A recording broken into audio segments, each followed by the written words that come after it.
Hello everyone, and thanks for coming back to the channel. Today we're taking a look at my toothpick. Yeah, it's my toothpick. You asked to see it, so we're going to take a look. Mine features the Apex Sonic 1103 7777 motors, HQT 65mm props, the Pyro Drone Flight Controller ESC board, the Happy Model M7 camera and VTX, Grip light, and rubber band. And mine weighs just over 46 grams. And I hope it was clear, this is the toothpick frame by Kebab, the older one. So this is less than ideal. I caught a little bit of a break in the weather. I had time for about 5 or 6 batteries. We've had a lot of rain and wind when we haven't had rain. And so I just went out and flew as many packs as I had in the weather gap. The rain hasn't been terrible, like a lot. It's just been steady and light. Also right there, that was a little bit of a failsafe. I have crashed this so much that I think I've damaged my receiver. So from time to time I get a failsafe. I picked this flight because I only had one failsafe. It didn't flash failsafe on the screen or RX loss. All it did was lock me out. It's that momentary lockout, and when you have those momentary lockouts when I'm flying like this, I can get out of shape real quick, but it didn't crash, so that's something. I think these motors are a little bit amp hungry. Not a lot, just a little bit. I wish they were just a little bit more efficient. I should mention that I'm flying on the, oh, this isn't gonna go well. Okay, gotta just try that one again. But I'm flying on the GNB 3S 450 milliamp battery, so I'm not flying on a big battery. Usually when I'm flying this and I want to go on a longer flight, I'll go ahead and pick up a 520. I know many people out there are reporting that they're getting 3 to 4 minute flights on similar builds with the 3S 450. Apparently my flight style is just really hard on batteries. I just don't get that. So something to be aware of, that even though I'm flying that battery and I'm only going to get about 2 minutes, I don't even think we get quite all the way to 2 minutes, maybe because I have a hard time landing. And that brings me to another point. I actually lowered the digital idle on this one because I had a hard time bringing it down out of the air. So I lowered the digital idle from 4.5, which is the default, down to 3. And I felt that I could get that down out of the air so I could stay under the trees, the canopy I oftentimes call it, and I crashed a little less often when I did that as well. It didn't seem to have any impact on zero throttle moves, or at least the ones that I do. Those big punch outs over the house and the dives down, and then some, snap flips and rolls. It's the digital idle at 3 seemed to be fine, so that I didn't have a problem. I could put a bigger battery on, and that would help to keep me down as well. But sometimes I'm flying something else that needs that bigger battery when I have time to fly. So the little ones it is oftentimes for this little guy. But as you can see here, I'm having troubles bringing it down to the air. Oh, I stand corrected. We're going to get just a touch over 2 minutes. And that current meter is nowhere near too accurate. I have not scaled that at all. So I don't think there's a whole lot to cover. This isn't really a review. This is just me kind of showing it to you. I think maybe the most interesting thing that's going to come from this video is this mount. I have destroyed one of these mounts. I've had this a while, and I fly it and I crash it. I tore, I think it was this arm, clean apart. Again, this isn't a mount that I bought. This is from my printer, and it's okay. And I'll link this mount down below. Don't forget to tip your designers over there at Thingiverse. But I printed a couple of these. Actually, I've got a box full of various mounts, so I have these. And the reason why I went with the fin was I did want to protect my VTX connector here between my antenna and the PCB board right here. So this fin would help me a little bit. It also gave me a little hole to route my zip tie so I could put my antenna up in the air, which isn't helping my fail safes, of course. I think it's a problem with the receiver. I probably just need to reflow the solder joints on it. But anyways, so this is how I mounted my antennas for that. And yes, I did change the angle on the antenna off the VTX. Pretty much all you have to do that is just warm up this top joint, get it nice and hot, and just kind of flex it down. You might need to add a bit of solder back in, but I don't think I did. But again, I wouldn't recommend this board. If you come to the channel regularly, you probably heard me talk about it. It's kind of a shame. Pyro has such good quality products and customer service. The solder joints on this board is terrible tiny. Let me get one out. So we've got a couple of boards out here. I just wanted to show you the Pyro board first, get a good angle on how close together those soldered pads are. They're really just solder holes.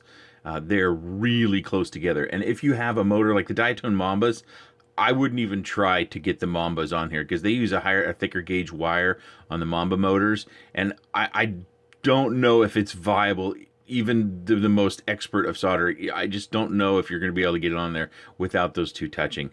Without two of them touching, excuse me. The only one that's other comparison, this is the GNB, and you can see pretty plainly the difference in the size of the pads.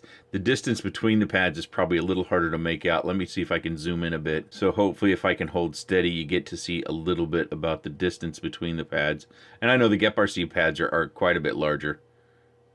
but it's really, this size would be okay if the distance between them wasn't so close. This is a Nameless RC board. This is kind of the traditional style with the USB port out the top. Wanted to also compare it to this so that you could get an idea of what you're getting into with these two boards, because I think these two are just about the same. So extreme challenge to get your motors connected there. You're going to have to be pretty careful. Of course, Nameless RC has the other board, which if you're building a hoop now, I wouldn't recommend this one that has the USB port up. I'd recommend this one because you've got the USB port laid over. I think that makes a lot of things easier, gives us more opportunities for different mounting, and then we have pads out on the edge of the board, so that'll make things a lot easier.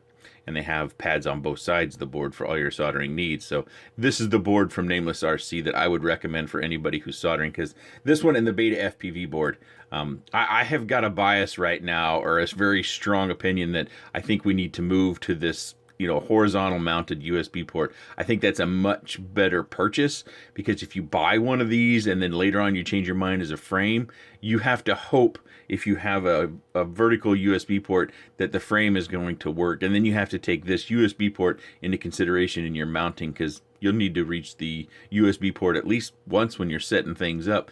Maybe you do that before you actually have everything assembled. But I just think this is a better option, because we can, you know, your canopy, if you're using a canopy, can be right, whoops, I've kind of flicked that all over the place, can be pretty much right down on top of it, and you're going to have some sort of a standoff right here, probably a nylon standoff. So this gap is not huge, and having that tiny little extra gap, you can, you know, bury this thing under here. I'm sure you can just snip out a bit of your 3D printed canopy if that's another route. I just think it just gives us so much more access, whereas you, like, I have canopies that don't have access back here like this one does. And this is from Pyro Drone as well. Pyroflip RC is also another name that that web shop goes by.